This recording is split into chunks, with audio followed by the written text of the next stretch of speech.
Do you have a cold open? No. I don't have a cold open either. Dang it. One day off, and things are falling apart around here. Buckle up. We're going to have some fun.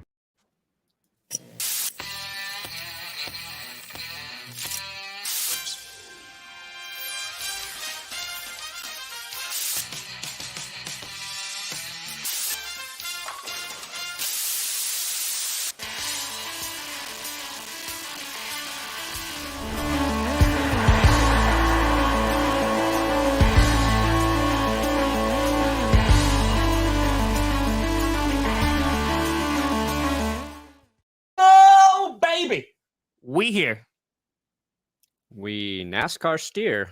You in the right direction. Welcome to another edition of the Grossi Perna Show. I'm Tom Grossi. That's Brandon Perna. And this is GPS.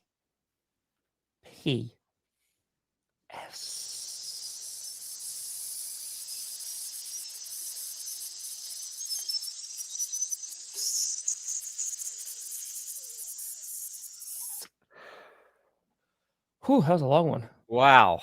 That was a long S. That was a long one. What a day.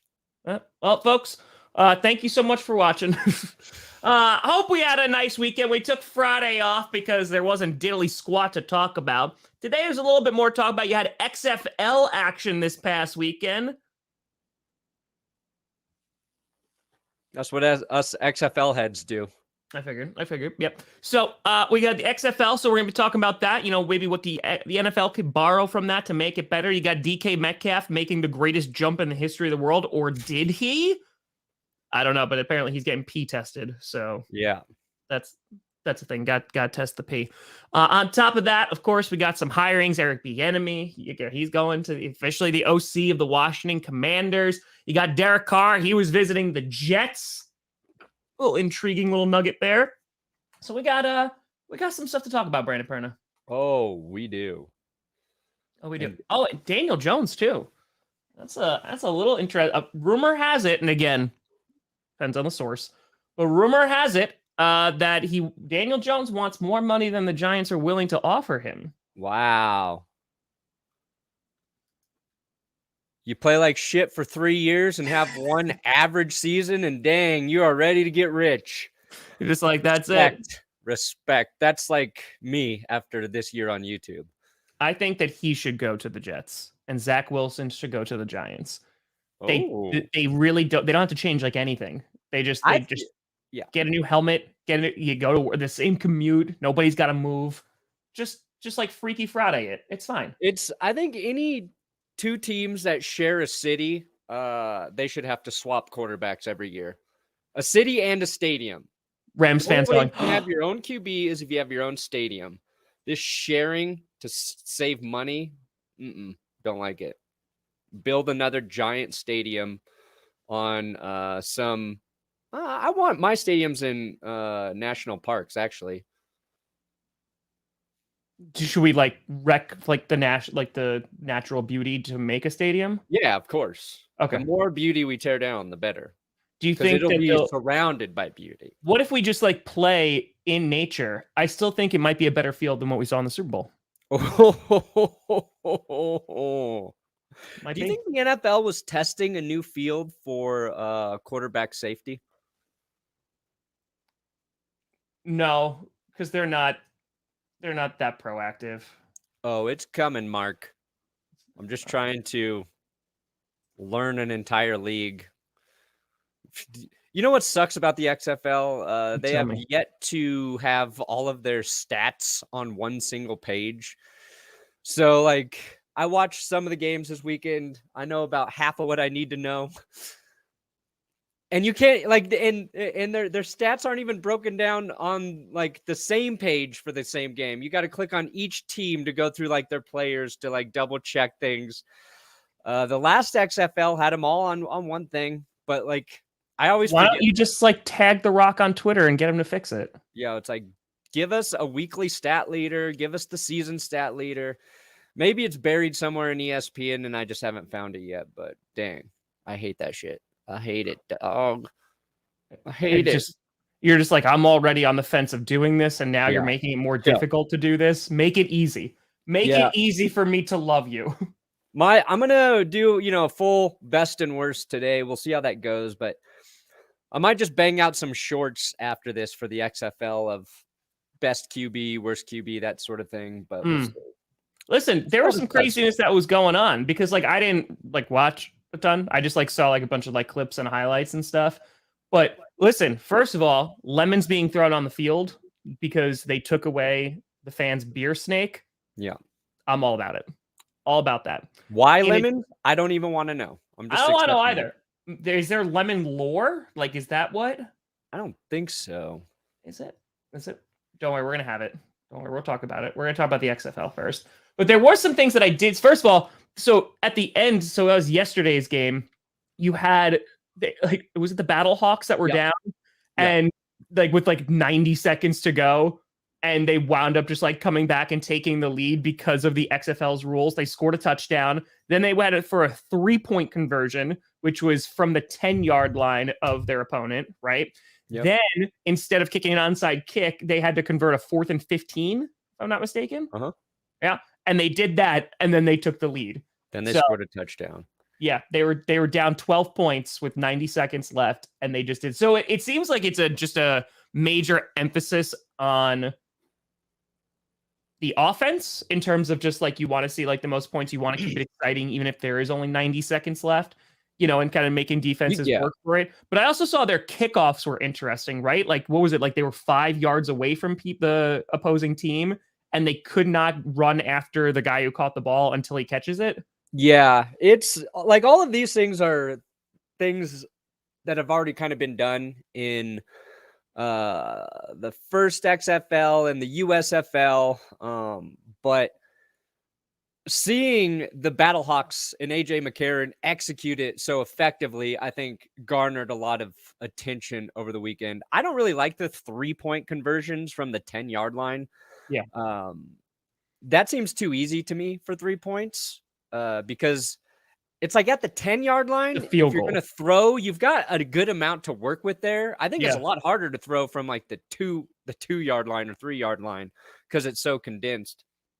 But the 4th and 15, that's definitely an interesting alternate to the onside kicks. I feel like also that seems a little too easy. But I feel like that's something the NFL would, even though they love offenses so much, I feel like that's something they wouldn't do because I don't know. I agree with you. It's it seems like it's just too simple. Yeah. And if you give that to Patrick Mahomes and they're gonna be down 20-3, they're coming back and winning that game 30-23. Yeah. I think if the NFL is going to consider one thing, it would be the kickoff rule. Yes. And I forget how the USFL was doing kickoffs, but they were different too. But it definitely seems safer, and I think there's a better chance for the big plays on kickoffs. But you did see it's just because you have the guys all lining up there. It seems like there's just one wave of defense you have to break to score. But I think it works. The NFL just they made kickoffs irrelevant. So this is probably a feasible alternate to it. The other thing that's interesting, because pretty sure we've seen all of the spring leagues do this, but the review, right? They make the official reviews very transparent.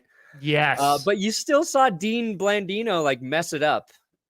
So, but I think that helps. I think that helps maybe take away some of the outrage, because you see the guy in real time trying really hard to make the correct call. Yeah. And it was the first game, and it was a Paxton Lynch pass to Cody Latimer, ultimately ruled a touchdown, but it was we are rooting for the Roughnecks. We are Wade Phillips fans in this house, and Wade shall get all of our love. And they were good. But so Lynch throws an interception. It's clearly caught by the other team. But as they're going down, Cody Latimer eventually rips the ball away. But I think he rips the ball away after the defenders cross the goal line. Dean Blandino's trying to see when the defender has possession of it.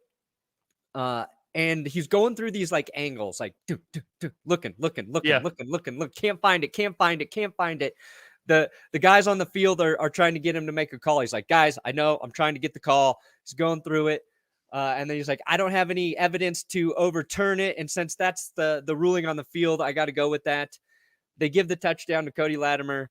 And then like, I don't know, it's like 20 seconds after he makes that call, they show another angle where you can see him having possession and then the ball kind of getting ripped away after he crosses the goal line. But it's like, okay, there's that human error, even when I think the process is a little better. I wish he would have had that angle. But to me, that just kind of made the whole, why do we put so much emphasis on the ruling on the field as being better than what you can see in the booth? Mm-hmm. It's like, well, since that's the way they called it, I just got to stick with it. Even though I think this is an interception, it looks like an interception. I just don't have that definitive angle to really show. And it was like one of those scenarios where Cody Latimer's back is covering up the defender on the angle you really want, so you can't tell when he takes the ball away. But I think seeing Dean Blandino try and get it correct, you weren't going to go, oh, that son of a bitch. Because there's that, you're like, oh, that's a human screwing up in real time. I kind of get the pressure. Well, it's really interesting, too, because I agree with you. I think like just making it more transparent, because it's not transparent for the NFL. Like you see the refs like looking into the little, screens, into the monitors and stuff. But it's very like, let's go to commercial, or let's just show like, players waiting on the field, or maybe you show the ref, but like you're not going through the process. And it's just interesting because I feel like in that specific case, if they adopted that in the NFL and just made it more transparent, I agree. The outrage over the officials would definitely lessen. But then I think it would be replaced by, well, why don't you have that camera angle? Why don't you invest more cameras? Like, so you get that camera angle. Like there would be like the outrage, I think, would be lesser towards the official, and it would move more to the technical side, and also reveal still that the NFL is cheap as hell. Because it would be like, well, why aren't there cameras here, and here, so that they can make that call, etc. Yeah, it was. I think like my takeaway from that is, why is Dean Blandino sitting there trying to operate and find all these camera angles? Yeah, he should have someone do that for Somebody him. should be showing him like, this is 1, 2, 3, 4, and 5. But again, like, it's like, how much is the XFL going to spend on it? Looks like they're already put a little more into it than the NFL is willing to do. Another thing I saw that I liked, it was in that St. Louis comeback. They throw the lead taking touchdown to Austin Prohl. The officials throw flags like right away, and they were going to flag the defense for unnecessary roughness or so, I think like a hit on the receiver, and they pick up the flag. But what I like is the official, when the official's standing on the field and he's coming out to make his call, he takes out his yellow flag and he does this. It's like, oh, what's he doing? He's waving off the penalty. I'd really love if he did a magic trick. He's like doing this, and then he just like makes it disappear, and he's like, no flag. The flag's gone. No penalty. He's like, honestly, no penalty on this play. Touchdown's good. I was like, ooh, but I like the little. That's what they do. They do a magic trick, and if there's no flag, they go, and it just disappears. I honestly think. You want to know a fun fact? You tell me. What the? I don't care what you're going to say. This fun fact is going to get you much better. Every XFL team who scored first this weekend lost. Oh. Ooh. That's a fact I found on my own, too. Okay? That's not a tweet I saw. That was my own brain going, looks like everybody scoring first is losing. All right, so because I don't know the actual rule. So theoretically, that whole like 3-point conversion, and then instead of an onside kick, and just go for it on 4th and 15. Can you do that at any point during the game, or just when it's like the final 2 minutes, or just when you're down, or what have you? Like, could you just think at any point? So I think theoretically, the opposing offense could never get the ball. Yeah. Like they'll get it on the kickoff, like for one of them, but if then they score, and then they're just like, okay, like we're just gonna go the entire time. Oh, it is fourth quarter only. Fourth quarter only. Okay. I was gonna say, I was like, that could get abused, because then we'd see Patrick Mahomes put up 100 points. They're also saying any point. There's a lot of fourth quarter. With deficit or tie. Okay, that makes more sense. That makes a lot more sense. Okay, that was my question. Patrick Mahomes should go to the XFL and just convert 4th and 14 or 15s. Yeah. What's he have left to accomplish in the NFL anyway? He's done it. So you could be the GOAT of the NFL, or you could be the GOAT of 2 football leagues. I don't think they'd ever do that. It makes no sense. I don't think. I don't think they're discussing that. I think that was just something somebody said. Was that Florio? I don't think that's ever going to happen. Yeah, they could make a lot of money, but honestly, I think they would lose money. I 100% think that one, piracy would be out of control, but 2, because it's like the biggest event besides like the World Cup, right? So like you have that 1, 2, all the advertisers are going to get less eyes on the product because you're not going to have as many people watching simply because it's behind a paywall. So it doesn't make any sense whatsoever because now, right? Like you're paying $1.5 million for like a 30-second ad. What is it like crazy now during the Super Bowl? Yeah, it just don't make sense. I don't know. They're not going to do it. They shouldn't do it. But what would they charge? But they're already doing this kind of crap though, right? Because they're doing it with Amazon for Thursday Night Football. They're doing it with ESPN for Monday Night Football. So you either need to have an Amazon Prime account or you're going on Twitch, which is free, or you're going and getting ESPN Plus and like that crap or having a cable thing. It's stupid, which I don't like. I'm very, very, very adamantly against it because it just makes it more difficult to watch your product. So, yeah. No thanks. Oh, 7 million for a 30-second ad? Yeah, 7 million. Doesn't make a lot of sense. Yeah, you'd still have those ads, and then you're having less people look at it. It's just not going to get out there as much. Yeah, but let's see here. Let's see if you got 50 million people to buy it for $29.99. There's no way, buddy. So how many people watched it? 100. Let's see. 10. You got 20 million people to buy it. Ratings for Super Bowl. 20 million people buy it at $1. That's $20 million. Okay, an estimated 113 million viewers. I don't think you could get half if you charge. I disagree, but we'll never know. Oh, the amount of pirating would be insane. 20 million. Would do great streaming it. Oh man, we would do great. But it happens. I mean, if you sold it for $99 and you got 20 million people to buy, I believe that's... Good God. I really hope they never do this crap. I don't think they ever would. $1.98 billion. But my math is never great. It's fair. It's fair. Like, we would do great though, because the amount of people who wouldn't be able to wouldn't buy it because they'd be like, either screw the NFL for doing that, or like, I don't want to pay $50. I don't have $50. Because that's the thing too. Like, what's nice about that right now? It's like it's on cable. Like, and grab an antenna. Like, have a nice day, and you can get it and you can watch it. But it would be like the NFL would. They would have to choose between continuing to be like the most popular event every year versus probably the most profitable event every year, right? Yeah. Because since it's free, since it's the biggest game of the most popular league, everybody's going to watch it. You're going to have it's just like that's the way it is. But they could make a shit ton of money if they did put it behind. Like, there would be a lot of people who would say no, but there would be... But that's the thing. It'd be the most paid for pay-per-view event, I feel like. But can you ever, could you even show ads at that point then? Yeah. You know, I bet they would. I mean, that'd be really douchey to charge like $50 and then you're still running the amount of ads that you usually do, because that's the thing that we're not talking about either. The NFL, there's so little actual playing time in a game. Because a lot of it is it's incomplete. Oh my God, we're going back to the huddle. There's a timeout. There's an injury. There's a kickoff. There's halftime. There's the end of the first quarter. There's so many commercial breaks. It's change of possession. There's got to be another commercial. That unless they're literally hey, we're going to speed it up and not have all these breaks, which would be interesting, but the games would be over a lot quicker. They'd be over a lot quicker.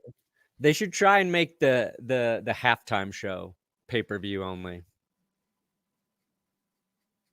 and the artist gets half the money because the artists because they don't pay the artists because the artists don't make any money for the Super Bowl halftime shows. Yes, they're not going to do it. They've got it's working. You're the most watched event every year. Just exactly don't mess with it. Just leave it. But I'm sure the NFL. Listen, again, they're already putting their stuff behind paywalls, and that drives me insane. I hate the fact that Thursday Night Football is on Amazon. I hate the fact that Monday Night Football is on ESPN. I do not like it. Yeah, because again, it just speaking reduces. of which, if you want to continue this stream, you do have to be a YouTube member only. Oh, click. Just kidding. Put it all behind a paywall. Wow, we have 8 people watching. Anyway, talk about actual NFL. Those 8 people are each paying $20,000. Wow. Okay. Ooh. Wow. What's the most you could make a YouTube membership? I don't. I'm curious. Now I'm curious. We should we should brew our own wine or something that you and I make together. Did you say brew? We should ferment our own wine. Off to a great start. We should ferment our own wine. I know how to make it. My family actually did make wine for several years, but we make our own wine, and then we offer the members only GPS stream, and we ship out our very potent and unsafe wine for everybody to get weird drunk with us in our $20,000 membership level. The most exclusive club on earth. That's how we sell it. There is none. Okay. So I just looked it up. I have it right here. There's no limit. So there's levels. So there's low levels, which go from 99 cents to $3.99. Then there's medium levels, which go from $4.99 to $14.99. Then there's the high levels that go from $19.99 to $49.99. And then levels for super fans range from $99.99 to $499.99. So the highest is $500. Oh, surprising YouTube would put a cap on that. That's right. My toilet wine. Hey, this wine brewed in the great prison system of Colorado. Weird though, because they also put a cap on super chats too. Huh. Because if you're a person who wants to donate $500, you're done for the day. You're done for 24 hours. They don't let you donate anymore. Yeah. It's probably so you don't steal mom and dad's credit card and just be yeah. Can you imagine paying $500 a month for prison for wine? Anything? Come on, for prison wine? No, I mean for anything. The NFL would be the thing I would have to pay that much money a month for, right? And I would. The NFL, that would be the thing. I would have to pay. You would have to, yeah, right. And that's way too much. Way too much. I mean, because I only paid $300 or something for NFL Sunday Ticket for a few seasons because I had to for the Packers game. I think they still show it. No, they still show it. They still show if your team is playing locally, they'll still show it on the local channels. Yeah, you get it. Yeah. Yeah, that's crazy. $500. I know. That's rent. If that's part of your rent payment, part of your mortgage payment, that's maybe your car payment. I promise you, I'm never gonna pay $500 for an idiot in their basement. Sorry. I'll pay $500 a month for food. Because you got to eat, Tom. I pay $500. Yeah, I pay about $500 a month for food. A lot of DoorDashes. Actually, no, it's not even $500. That's a lie. During the season, because I have those meals delivered, it's $100 a week. So it's $400. Wow. What meals do you have delivered?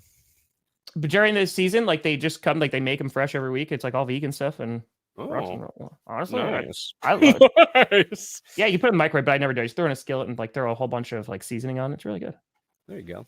Yeah, it works for me. I do want to talk about Dan Jones for a second. Yeah. He fired his agent. He's leaving CAA, joining Athletes First.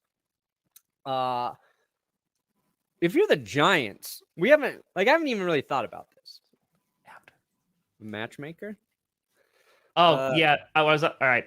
I was on Friday night Q&A, and I have a Discord, you know? Right. And two of my fans from the Discord who met in the Discord are now dating.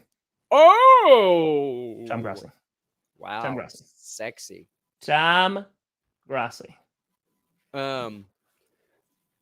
So changing agents. Now this means contract negotiations probably not going the way Daniel Jones wants. Do you think the Giants franchise tag him? They could. To me, that makes way more sense for the Giants to do as opposed to extend him. And I think we've all just kind of, because of the success the Giants had this year, it's like, oh, yeah, they're going to extend Daniel Jones now. But like, I don't know if I would extend him. Like, he's got to, I think, like, if you're the Giants, you want him to prove it one more year. And you need to see him be a lot better in the passing game with better weapons around him. So, two couples. I don't know if I would extend Daniel Jones without another year of. Do you do that to Saquon or do you do it to Daniel Jones? I don't even know if I bring Saquon back, honestly. That's I fair. think you can draft a running back. It depends on what Saquon is going to cost. Well, because they listed the prices like of they hold on, let's see. So 2023 franchise tag for QB. Let's see, how much does it cost? Like Daniel Jones, 15 passing touchdowns, 5 picks. Definitely got safer. You know, they helped them get rid of his tragic flaw, the turnovers, the fumbles. All right, here we go. I got it. All right. So if you franchise tag Daniel Jones, he's costing you $32 million. Yeah. That's a lot of cheddar. So QB it's a lot of money for the year, but you're not committed to him for long term. Correct. QB is 32 mil, running back is 10 mil, wide receivers 19.7 mil, tight ends 11.3, then O-line 18.2, defensive tackle 18.9. Yeah, linebackers at 20. Yeah, I would tag him. Just be like, look, we want you here. We'll extend you. But let's be honest. You've had one good season, bruh. And if I were the negotiator, I would definitely say, bruh. Look, bruh, you had one good season. Bruh. You're going to make $32 million, okay? Go out and throw me 32 touchdown passes. That's $1 million a touchdown. If you can do $1 million a touchdown, Danny, you can come back. Now, follow-up question. What if he says, okay, and then he throws 45 interceptions, but he throws 32 touchdowns? Why do I ever even say anything on this show with you? I don't know. The next step is like, let's turn it into a bet. Oh, you think that Daniel Jones gets their 32 touchdowns? I'll take that bet. I'll take the under. No, I don't think you will. Remember when Derek Carr didn't get a first-round pick and he got released instead? He didn't get released. He demanded to be released. Oh, so he didn't get released? He threw a wrench into the deal. Okay, threw a wrench. Ready? You know what the wrench was? No, that was the wrench. That was the wrench. All things were lining up for the Saints to trade for him, and then he was like, "Nah, no, I don't like it down here." I don't think I will. Is he going to meet with the Panthers? Is Derek Carr going to meet with the Carolina Panthers? He met with the Jets again. So I actually had this question that was in there about Derek Carr because this relates to Daniel Jones too, because you could have the Giants turn around and go, okay, bye. They theoretically could, and then they could. So let me put it this way, Brandon. You need wide receivers, right? Yeah. Daniel Jones played well. You know, he kept his interceptions down. Touchdowns, there's still stuff to be desired. But again, you could also look at the terrible receivers that they had. My question, if you're the Giants, what stops you from going, okay, we'll bring in Derek Carr? Like, is there more upside with a guy that you're going to pay still a good contract to a guy like Derek Carr or Jimmy Garoppolo rather than Daniel Jones? Like, which of those three are you like, yeah, you know what? I'll pay the money for this. Because my thing is like, I guess Jimmy Garoppolo, but like, it's still nothing is exciting about it. But yeah, that's like deciding whether you want to buy a Toyota Corolla, a Toyota Camry, or another Toyota car. Toyotas are good cars, though. Yeah, they're solid cars, but they're all like to me. Those are like because I feel three like same dudes. Jimmy Garoppolo is probably the Camry. I think he's the Camry. Is he the Camry or is he the Camry SE? Ooh, might be the Camry SE. It might be. Or is Dan Jones the SE? Because he can actually run fast. Like the one thing Garoppolo and Derek Carr are not is mobile. You saw Brian Dable really utilize the strength of Dan Jones, which is his sneaky speed. And they're like, you can easily argue with some legit weapons, his passing game might take a huge leap. But I kind of like the guys who it's Prius, Camry, and Corolla. That's what we're choosing between. Ooh, okay. All right, so the Corolla is the lesser model. Who's the Corolla? Who's the Corolla? Tell me who the Corolla is, Brandon. Oh my God. I think Dan Jones is now the Prius. Because he only threw 5 picks this year. Saving on gas mileage. Yeah, okay. He became the most efficient. It's funny because we're using cars. And his Derek Carr as well. Wow. It's almost like we thought about this. And we definitely didn't. We definitely didn't. Definitely didn't. Okay, so FYI, I had a Toyota Camry until Jess totaled it. But we did. I am a Toyota car. Damn! Just threw Jess right under the bus. Jess is up here catching strays for no reason.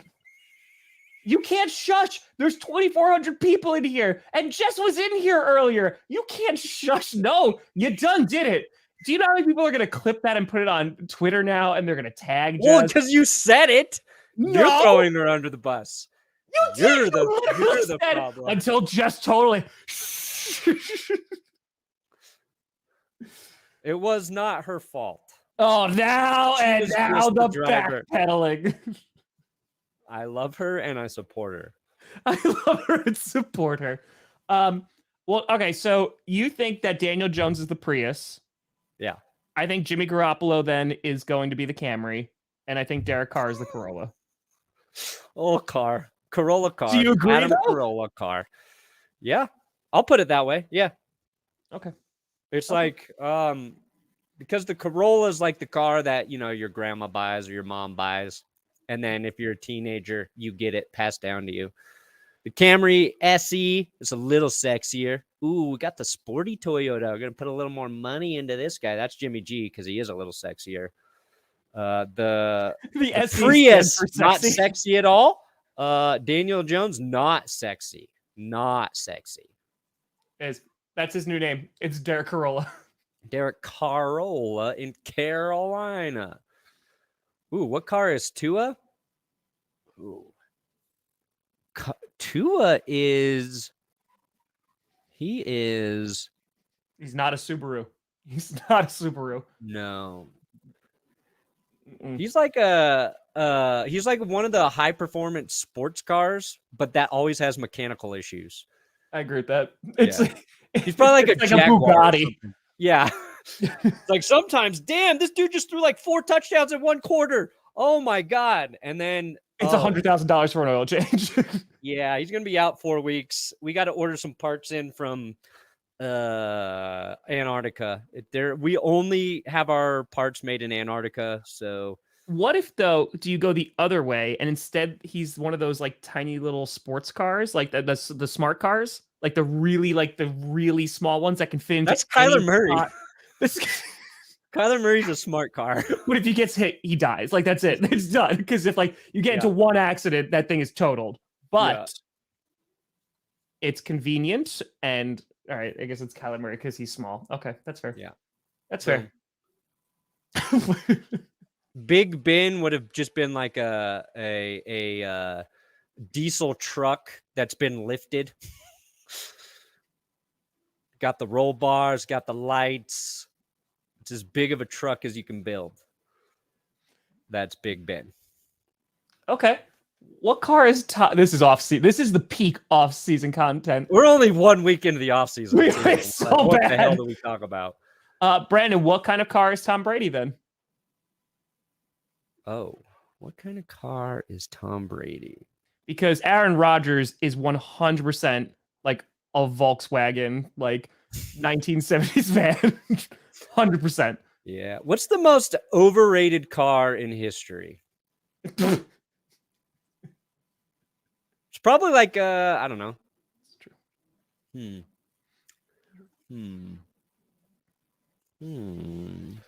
See a Tesla? Tom Brady.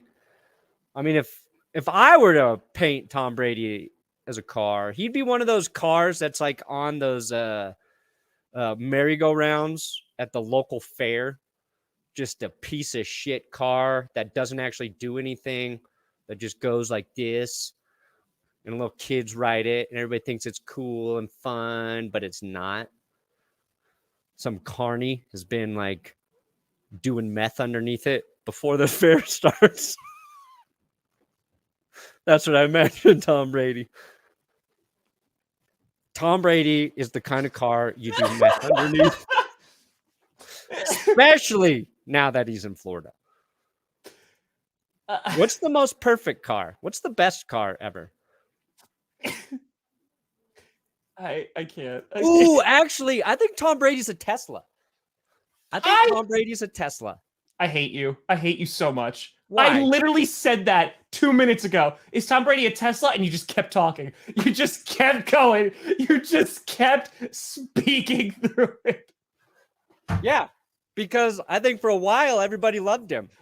And now I think a lot of people don't love the Tesla. Yeah. Philip Rivers. I don't listen to Tom when we do a show together. Sue me. I'm a bad co-host. Ooh, Philip Rivers is a minivan. Philip Rivers. Hell yeah. 100%. He's a transport vehicle. 1 But he's a 1,000,000%. souped up minivan. That minivan, oh, it's got extra seats. It gets great gas mileage. It goes fast. Put a V8 in it. He is. Yeah, he's a passenger. He's like one of those like mini buses. 100%.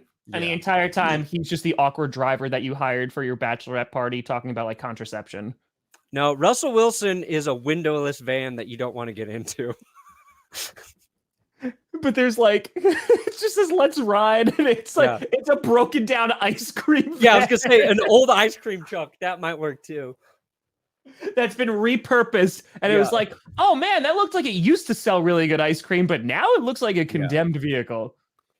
And not a cool ice cream truck like from Twisted Metal, you know? No. Honestly, this may be the greatest segment we've ever done. Gardner Minshew is a friggin' Lamborghini, and you cannot convince me otherwise. No, he's like the Dukes of Hazzard car. Come on now. No? Yeah, that works. Yeah, get the hell out of here. Or do you want me to say that? And then like 3 minutes from now, you'd be like, you know what? He's like the Dukes of Hazzard car. That's what Gardner Minshew is like. Oh, hey, we all got our flaws. He's an actual horse. No, he's an RV, but all the tires are flat. Oof. Got a lot of bathrooms though. A lot of bathrooms. So Brett Favre's getaway car. Yes. All right, that may have been the greatest segment I think we ever had. That's what I said. He's the VW bus. He is. It's perfect. Anyway, in addition, people want to talk about Eric Bieniemy. Oh yeah, he got a job. He did. So going to become offense coordinator for the Washington Commanders / assistant head coach. And so I was wondering about this because I know you and I like had. Yes, because that's where he hides the bodies. Good trunk space. So we had this conversation, and I continued this conversation on Friday of like, why would Eric Bieniemy do this? It makes sense for the Commanders, right? It's a good move for them. And I get it for the Chiefs. Like, you know, like, okay, yeah, like we got Andy Reid, we got all these people. Well, why Eric Bieniemy? Because as you and I have talked about, it was like Evero, right? Didn't take the head coaching job for the Broncos because if they sucked, that may have hurt his resume because you don't know what kind of head coach he is, because it's almost more attractive and alluring to go for the unknown person and being like, yeah, well, we don't know if they're bad. Right. For Eric Bieniemy, all he has had is success with Patrick Mahomes and that offense and the Chiefs. And like, he's had a lot of success. So that's why so many people are like, well, why doesn't this guy have a head coaching job yet? But now he's going to a bad team where the risk is pretty high and great that they're not going to be ideal. Like, they're not going to put up like KC numbers or anything like that. They still need a quarterback. They need to figure out what they're going to do there. But I was wondering, is it because it's like, if I can make them good, I can separate myself from like the kind of legacy and reputation I built with KC of like, you're only good because Andy Reid, Patrick Mahomes, etc. If he's able to succeed there, which is going to be harder, it will then give him like that springboard of, yes, now you can go get a head coaching job. Yes. Like, to me, it just feels like Eric Bieniemy realized he has to do this to get the head coaching gig. Yeah. Did we talk about this, or did I talk about this with Will in that, like, he should just see what Andy Reid's plans were? Yeah, you talked to me about this. Yeah, because it was just like stay there until he retires. But so Guyver brings up a good point. Like, maybe Rivera, like who maybe, because now it's assistant head coach too. Like, if Rivera's not going to be there for very long, like, he gets. Yeah, but that's dicey because correct. Rivera was a little bit on the hot seat, I guess. It was just talked about, like, is he going to come back? Like, are they going to move on from him? But the Commanders are going to be sold this offseason, right? Most likely. Crazy. They're going to have new ownership. I doubt if new ownership comes in and they want to make a head coaching change, they're just going to promote Eric Bieniemy to that spot. So, like, I wouldn't bank on that path to get to the head coach in Washington. It is all about coming in. They're going to roll with Sam Howell this season, most likely. Yep. And we got just a tiny sample size of Sam Howell. So if he comes in and he develops Sam Howell and that offense looks good with Howell, which is, I think Sam Howell's a good fit for the way Eric Bieniemy is going to run that offense. That will speak volumes. He's interviewed for 16 head coaching jobs. Bieniemy has never gotten one. I just have to believe there's some sort of personality thing that people don't love. And I know Andy Reid always speaks highly of him. Patrick Mahomes has praised him. But it's like, we don't know a lot about Eric Bieniemy other than that and LaShawn McCoy one time saying he did not like Eric Bieniemy and that there's a reason he hasn't gotten any head coaching jobs. And everyone's like, well, is that a fair critique coming from LaShawn McCoy, or is that McCoy just being bitter? He didn't get many opportunities in that offense. So here's the issue, right? Is because you do hear like LaShawn McCoy, you do hear like those whispers every now and then, just be like, it's a personality thing, like, what have you. There's that. Right. Then there's the NFL who just hires everybody's friends, and like it's very just like they just keep hiring the same people over and over and over and over again. Right. Then on top of that, there is like this racial component that the NFL is known for not really handling too well. Right. In which you have like an upper management, ownership, head coaching, etc. And the problem is, the longer this goes on, the more air it gives to that, because maybe that is the reason. Maybe it's not the reason. I'm not going to sit here and pretend that I know, but it's funny because the less transparent the NFL is on why Eric Bieniemy hasn't gotten these jobs, which I know that he's not going to, like, there's no team that's going to be like, yeah, we interviewed Bieniemy and just like, he just sucked, man. Like, his personality was just garbage. Like, no one's going to come out and say that, but because no one's coming out and saying like, or giving a reason why, it just makes it look more weird. And it makes it look more strange. Yeah. So from an outside perspective of an audience viewer and like a content creator, you're just like, what is going on with Eric Bieniemy? So, because again, like, you can make the argument like, sure, but what about Bill Belichick's guys? All of his guys get all these head coaching and all the Sean McVay's like OCs. All the Sean McVay's guys, all the Shanahan guys, they all get all these opportunities, and they get to just go boop right up there. Yeah, I just saw that. Yes, Lemons. Oh yeah. So like, it's weird. It's a weird situation. But like maybe you kind of hit it there in that the NFL is a lot about who you know and who your friends are. Maybe Eric Bieniemy just doesn't make friends. Which is possible. His last name does have enemy in it. Oh, Jesus Christ. You going to be a friend with the guy whose name is literally be my enemy? I can't with you. I can't with you. But like to the point, No, but maybe like he's not great at networking. Like that's very that could be very well be true. Like maybe that's it. But do you see like what we're doing right now? Like we have to purely speculate because at some point it doesn't make sense, right? Yeah. And then people start looking and be like, is it this? Is it this? Is it this? Is it this? And we don't know. We have no idea. And that is the ultimate issue, is that because it's gone on for so long, all these other people have gotten so many opportunities from different coaching trees who have not had the same level of success. And it's like, what do you do? Two things will, like, if Bieniemy in the Commanders offense is, I don't know, like top 12 or something. Yeah. That will look great for him. And if the Chiefs offense looks worse without him, that will help him. I don't think they will. Sure. But like, you know, those would be the only two things. I think there's also just it's not clear how much Bieniemy does as the Chiefs OC. Correct. And like Andy Reid will say like he calls plays, right? But everything does go through Andy Reid. And Travis Kelce on this podcast basically said Andy Reid, it's him. He's like, he seemed surprised to think that Eric Bieniemy was calling the plays. Maybe he's bringing the plays into Reid, then Reid makes the decision.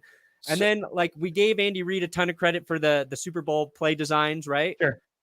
Then it was like, well, that might have been Eric Bieniemy's calls. And then one of those friggin' plays, Sky Moore, they ran the wrong thing. It was like they were lined up wrong. Right? Yeah.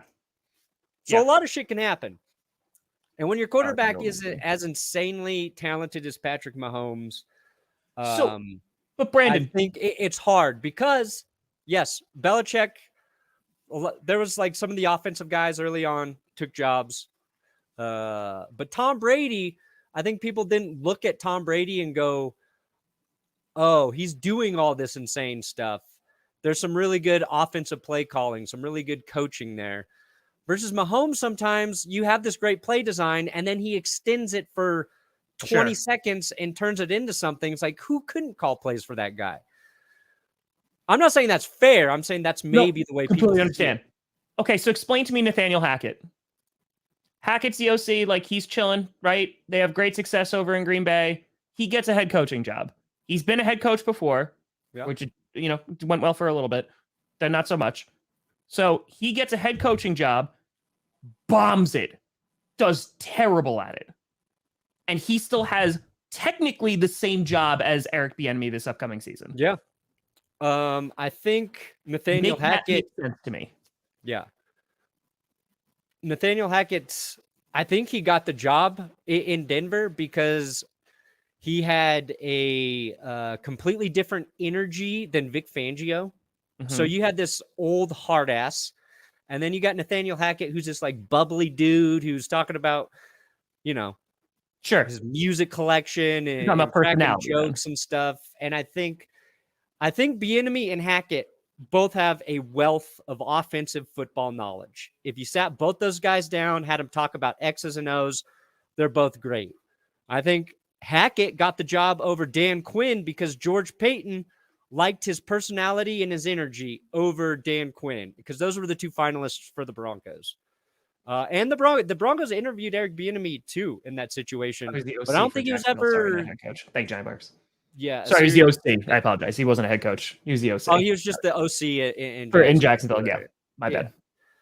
But yeah, like I think Denver learned the hard way that Hackett was the OC for Aaron Rodgers and LaFleur. LaFleur was calling the plays. So Correct. What the hell was Hackett actually doing on game day? And it showed game day was a big leap for Hackett in terms of managing the games. Well, because like that's where like it's also weird too, right? Because like we understand the positions and like offensive coordinator, but in of itself, that could mean anything. That could mean you're just designing all the plays and the head coach is like, this is what I'm going to call. You could be a very hands-on offensive coordinator and you're actually calling the plays. And there again, there's not a ton of transparency there. So, and it's different with every team, right? Because it's not just like across the league, like, oh, if you're the offense coordinator, you do this and you do this. It's completely different in structure. I mean, hell, Bill Belichick, right? Wasn't that a story that was coming out of this? That like one of the reasons why it wasn't so great this year, besides Matt Patricia being Matt Patricia, because Bill Belichick was also like trying to do multiple things and like trying to call a bunch of different plays. So I think at the end of the day, it's just like, how do you separate from that? Because there are guys like Nathaniel Hackett who did not call the plays in Green Bay and yet still got a head coaching gig. I think it just proves that NFL general managers, they're just as dumb as us. Well, I think that there's something to be said about every general manager in the NFL is dumber than me, is what I'm saying. But the problem is, dude, it's ownership, it's GMs, and it's coaches. They hire their friends. I mean, like Matt LaFleur hiring Joe Barry over Evero, it's not looking so good, right? But Joe Barry like had this record and had this history and knew Matt LaFleur, and it's like that's so many relationships in any industry, and happens in the NFL too. So, how about this shit though, huh? Whoa! Yeah. Okay. Oh, that was dope. Yeah, that was nuts. Thank you, Steve. And your money, buddy. You supported me all year. Do it. Oh, Big Red. Andy Reid, not the Chiefs. I root for Andy Reid, but not the Chiefs. Clip it. If Andy Reid coaches 6 more years, he's on pace to become the winningest coach in NFL history. Well, the first comments, fake. Whoa! Yeah. Okay. Oh, that was dope. How's that fake? I don't know. I don't edit well. I don't do that. So, Brandon, can you do that? Whoa! Yeah. Okay. Oh, that was dope.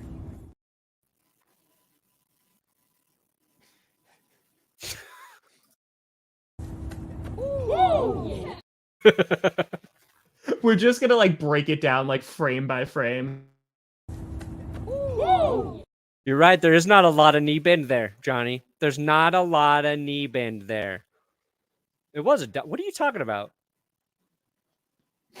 Jurassic Park is a documentary about when Jesus put dinosaurs on Earth to co-live with humans.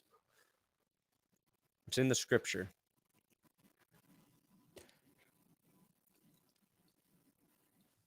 Which one? Here's what's funny though. Okay. Whoa! Yeah. Okay. Oh, that was dope. Maybe that's not real. But if it's not real, I gotta credit DK Metcalf for selling the hell out of it. Because then on Instagram, he posted that he got drug tested today from the NFL. Wait a minute, Brandon. So you're going to give him props, but that whole thing with Tom Brady, like throwing the football back into the machine, the jugs machine, which was very fake. You're not going to give him credit for that? That was a well done video.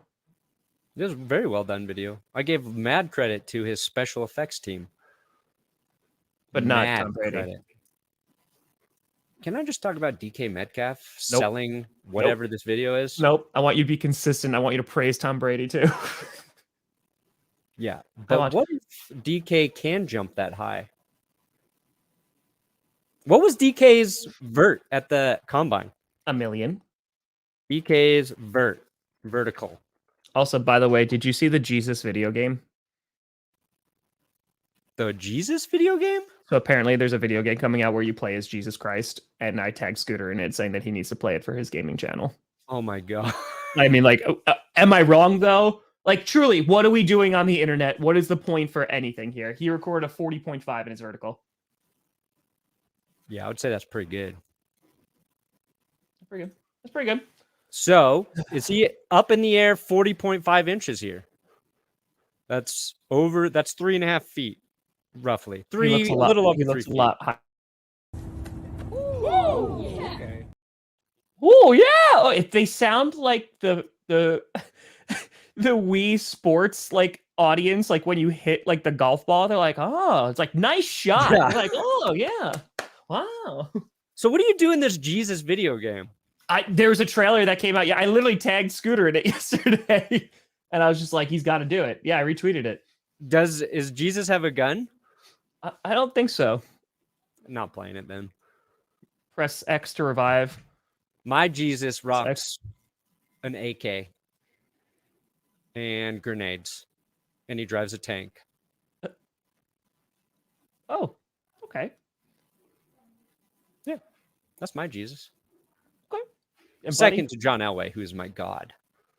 Okay. And Peyton Manning, my Moses. And who's that? Who are some other power players from religion? Mike Shanahan's got to be in there. Muhammad's got to be around there too, right? Well, Yeah.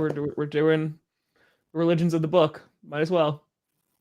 Okay. So we don't know if DK can jump that high. We don't know if his drug test is real, but a lot of people talked about it.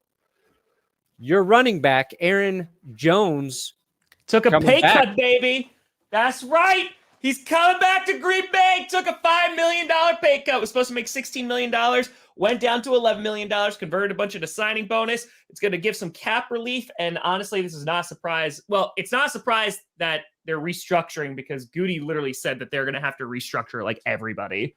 Even Aaron Rodgers like came out and said like, if I return to Green Bay, like it's probably going to have to be under like they're going to have to rework something. So I'm just happy. I love Aaron. Aaron Jones is like the perfect Green Bay Packer. Truly. Like everything he does, he's Walter Payton nominee. The guy does so much for the community, for the charities, it's just, he truly is like the guy. He loves being a Green Bay Packer. He's taking less money where, in my humble opinion, I know that there's some bias here. I really think like Aaron Jones could be an every down back. I know like, there's some injury things and like some fumbles every now and then, but like he is such a dynamic playmaker. And I think that regardless of who your QB is, whether it's going to be Jordan Love or it's going to be Aaron Rodgers, you want Aaron Jones there because it just makes your team better. Because honestly, he's arguably the best guy on the offense. Yeah.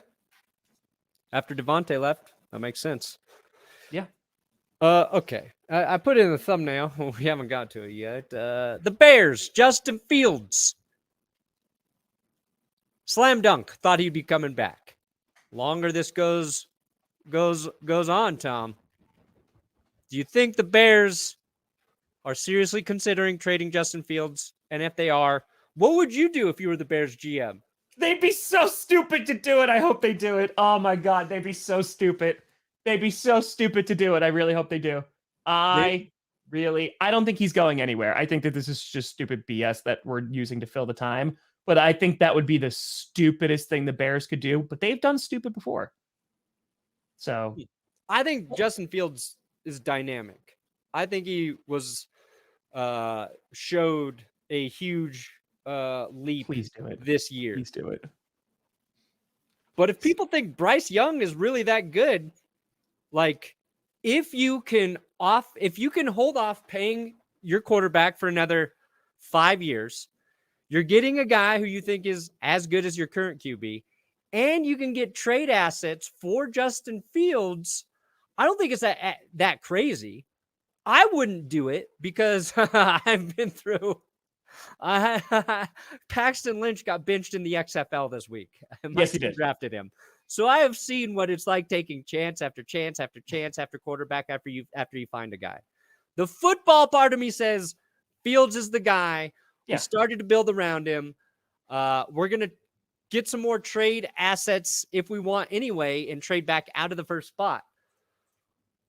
But you could get those assets and get Bryce Young and buy your team an extra 4 years of very friendly salary cap Why do they give a crap about the salary cap? They have like over $100 million of cap space. That's for this year. That's for this year. But they can have that almost every year if they want, or they can have a good chunk of cap. Or you could spend it and build around the guy that, I don't know, did anything with your garbage offense. No, I agree. I don't think it's like a knock on Fields. But like how many teams are ever really in this position where they have the first overall pick with a quarterback that has value while being able to draft a quarterback that many believe is going to be very, very good in the NFL? The Arizona Cardinals. Josh Rosen, Kyler Murray. No, Josh Rosen, but Josh Rosen did not play well. Josh Rosen had like 5 minutes of play. You only gave him 5 minutes. Listen, it doesn't make any actual rational sense. I don't think it's going to happen. I don't think it's going to happen either. But I think it makes sense if they wanted to do it. I don't think it makes any sense. Why? Like, you have a guy that can be really good. So it's exactly what we were talking, because, okay, this is what we do every single year. It's the exact same conversation we were having about head coaches. Well, okay, we know what we have here, but we don't know what we have here. And that's more attractive because what if he's better? And that being Bryce Young. But what if he's not? Like, but you're trying to make that assessment like about every player all the time. Like, yeah, that's exactly what every team does. Yes. And if you're 100%. sitting at one, and if you think Bryce Young is an upgrade over Justin Fields, and I think there's a lot of NFL personnel out there who believe that, even after the season Justin Fields just had. I think there are people who think Bryce Young has a better long-term future in the NFL, and that's kind of what you're debating. It's opportunity cost, right? It's being like, hey, like, which one do we roll with? Do we roll with the guy that we have? And which, like, hey, like, the arm mechanics, like, things could be better, but we also need to get him wide receivers and also an offensive line. He's dynamic because he can run the ball well. Like, it's, what do you do? Yeah. Like, I agree with you. I would not trade Justin Fields. I continue to build around him. He and the offensive coordinator, they started to find rhythm this season. They did it without a lot of help. Yes, the Bears lost 10 straight games this season, okay? You could probably go back and really look at that and pick out some issues with Justin Fields if you wanted to, right? When you lose 10 games. Like, it's not a stretch, even though he played well. But, like, I like building on the momentum. I like a guy not having to learn a new system. Like, I like all of that shit. I think if the Bears want to be competitive this season, they've got it. They just got to continue to build the offensive line, get the defense better, and they need another playmaker in the receiving game. But I don't know. It's one of those things that maybe it seemed like a dumb idea at first, but it's not going away. I don't know what the merit is around it. Yeah. And that's the thing about, like, for me, the longer we do this every offseason, I feel like it's the same, but then I never understand it. Correct. Every time I think I got a beat on it, it changes and something crazy happens. That's what I want. Whoa.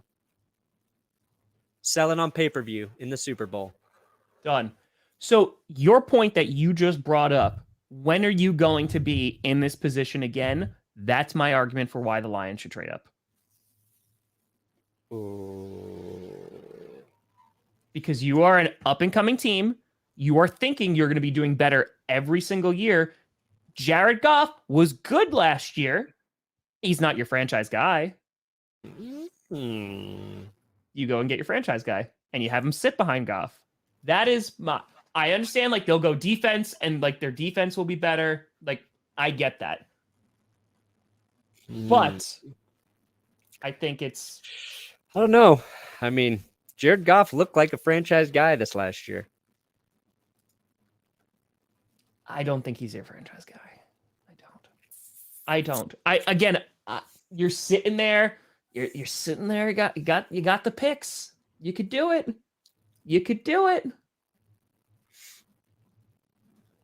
That's my opinion. I don't think they will, but because how often are you going to get in that spot again? I mean, like, look, the Eagles, they just went to Super Bowl. They have the number 10 overall pick because of the Saints, right? Like, there's a few of those teams that, like, they did well this year. The Seahawks are another one.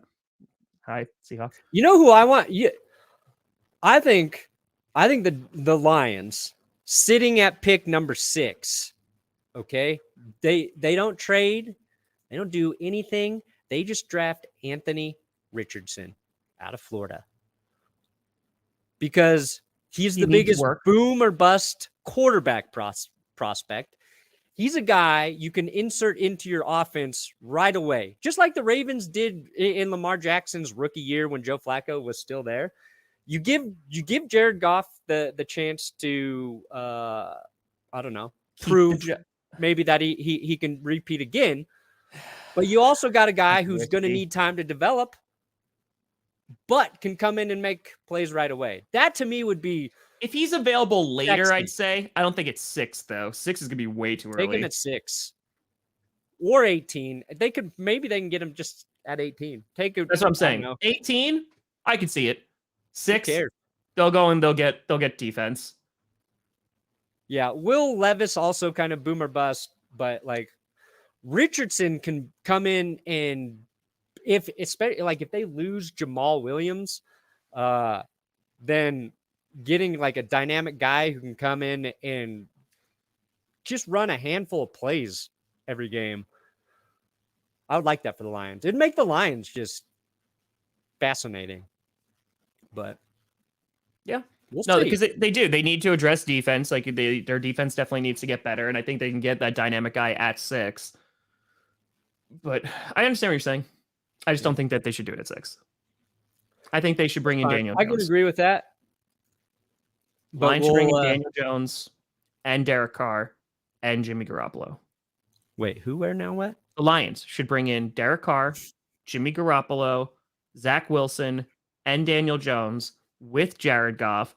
You run a 5 QB set, and together, all of their midness will be above midness. 1 play per QB. That's what I'm saying. Not even rotate series. You rotate plays. It worked with the Panthers when they did like 3 QBs in that one game. And by work, I mean it didn't. Which is what I want to see, because I don't want anything good for the Lions, because you took Williams from me. Both of them. And you swept us. I don't like that either. All right. I'm not happy. Wow, look at us. We did it. We went 7 extra minutes today. We did. Now I'm billing you for another hour. Oh, man. Throwback. Brandon, what do you got coming out today? Best of worst of XFL Week 1? You know it. What do you got? Oh, I got a video that you're going to be featured in, my good sir. We got the Denver Broncos fan reaction to the season dropping today. I still got to do a bunch of editing and stuff, but yes, it'll come out later. But yes, it will come out today, and it will be glorious. Yes, mid-Megazord. Yes. Glorious. Honestly, I think Matt Patricia going back to the Lions would be great too.